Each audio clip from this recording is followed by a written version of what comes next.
Hi, this is Scott Garibay, and today we are going to be talking about year 16 of Dungeons & Dragons history, 1989. And we're going to be talking about year 16, 1989, the history of that year in the history of Dungeons & Dragons through the filter of clear, catalysts, locations, entities, artifacts, and relationships. So who is our catalyst for 1989? Well, it is a gentleman by the name of Robert Charrett who brings forward Shadowrun. Shadowrun is huge. It is Shadowrun is really important in the history of Dungeons & Dragons because Shadowrun is a declaration that fantasy can be mixed with science fiction successfully, and also that there is very much a market for that. Okay, and so Shadowrun will begin in 1989, and Shadowrun is still going strong to this very day. It's another one of these properties where the intellectual property itself, the world itself, the rule system itself, far outlives the people who originally had the idea. And it will bounce from company to company. It was originally with FASA. It would end up with Catalyst Games. I think there might have been another company in the mix there at some point. Actually, just to be clear, Shadowrun will have such a huge impact on the industry. It will have multiple video games that are based off of it. And in addition to that, it will be owned by it will be owned by a card company, a baseball card company like Top Deck. Its history is incredibly varied and robust.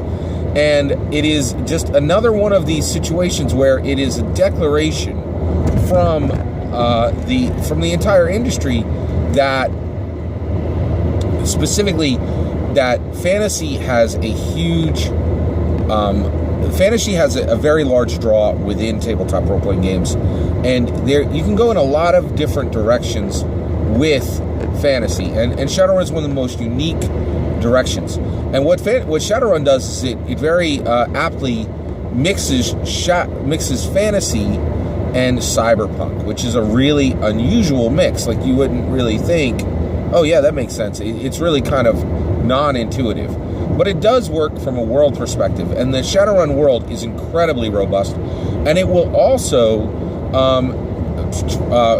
prove to be rich soil for dozens of novels. There's an entire robust market of novels in there. Now, when I say robust, I do mean within the context of tabletop role-playing games, which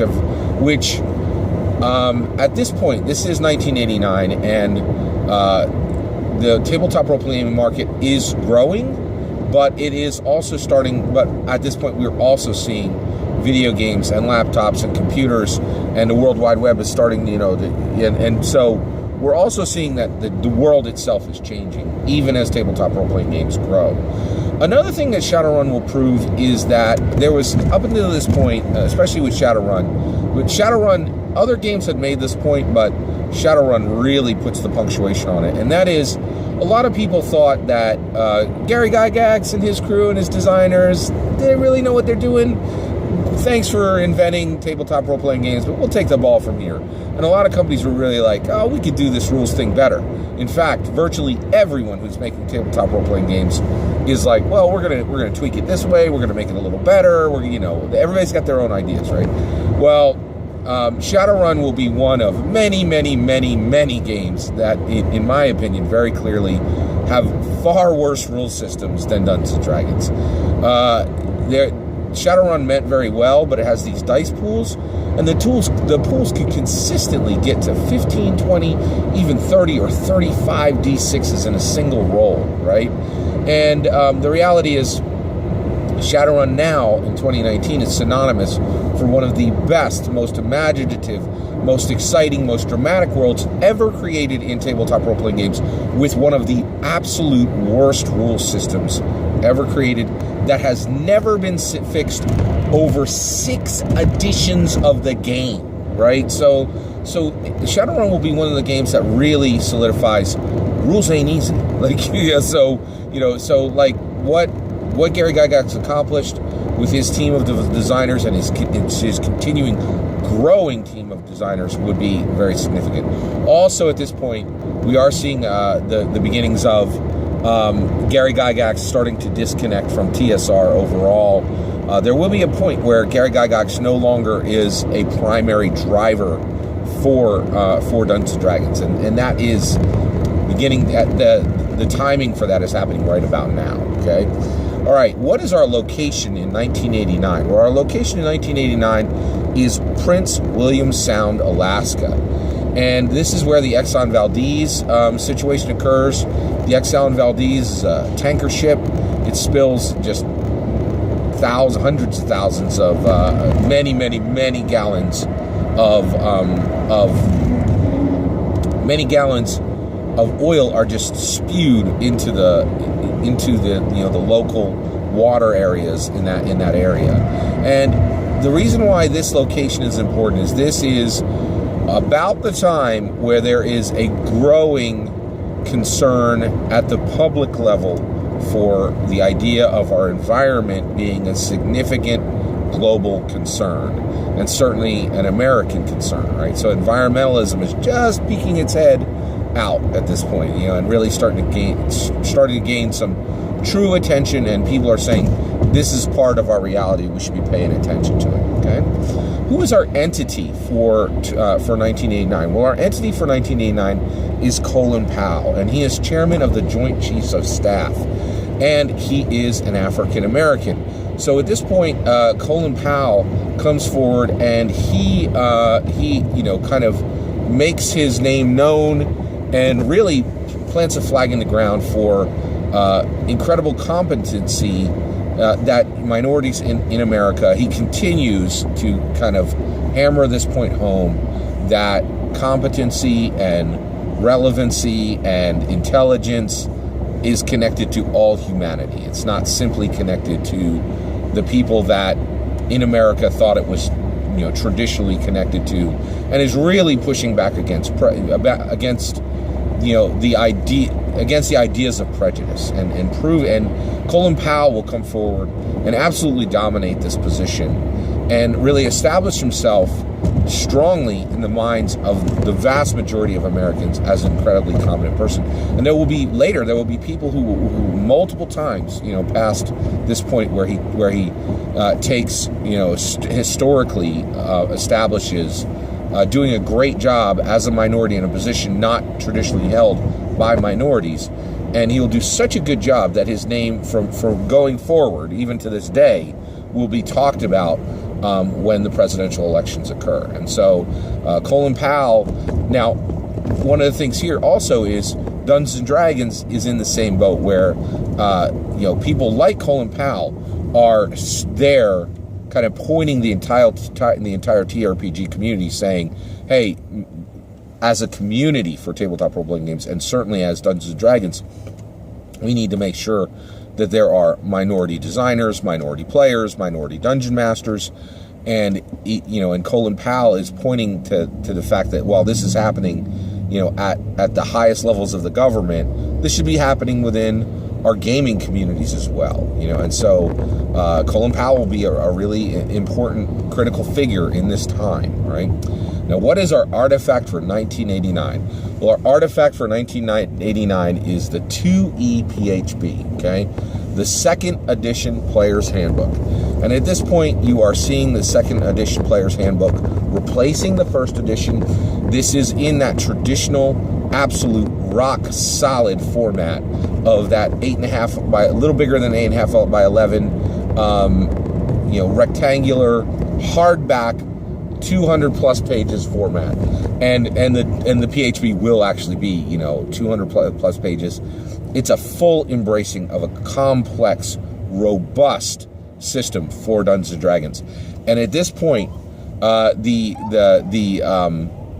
2E PHB is coming out, right, and it's presenting the rules of Dungeons and Dragons as this is not a new concept. We are not trying to sell tabletop role-playing games to you as an industry, as a thing, as a game, as a piece of literature, as a piece of art. We have proven this, right?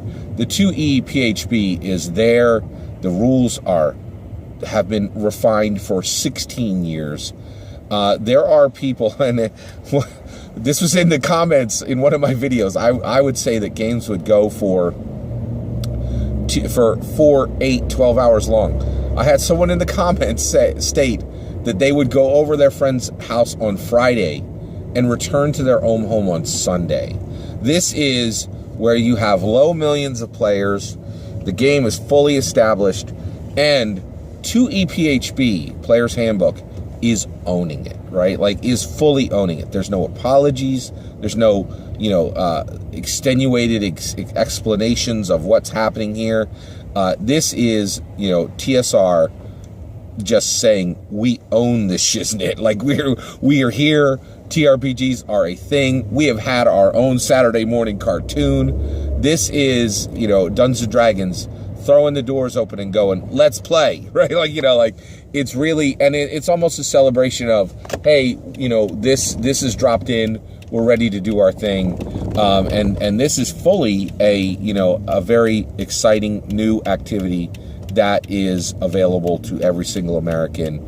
And Dungeons & Dragons 2EPHB is also, in many ways, there will be times where the game will be in serious trouble, right? But it is also a declaration that we are a major player within the American game space. We are a major global IP. All of that is being embraced at this point, and Dungeons & Dragons is no longer an experiment. It's no longer a contender, right? It is fully arrived as its own genre of games, its own genre of literature, its own genre of art, something that has never existed before, and really declaring in many ways that it has fully arrived, right? So 2EPHB is an exclamation point on the existence of tabletop role-playing games, and a full exclamation point that Dungeons & Dragons is the absolute rock star, unmitigated, unquestioned king of all tabletop role-playing games. And it would be in 1989, and it absolutely is in 2019, right? It has had some challengers, right?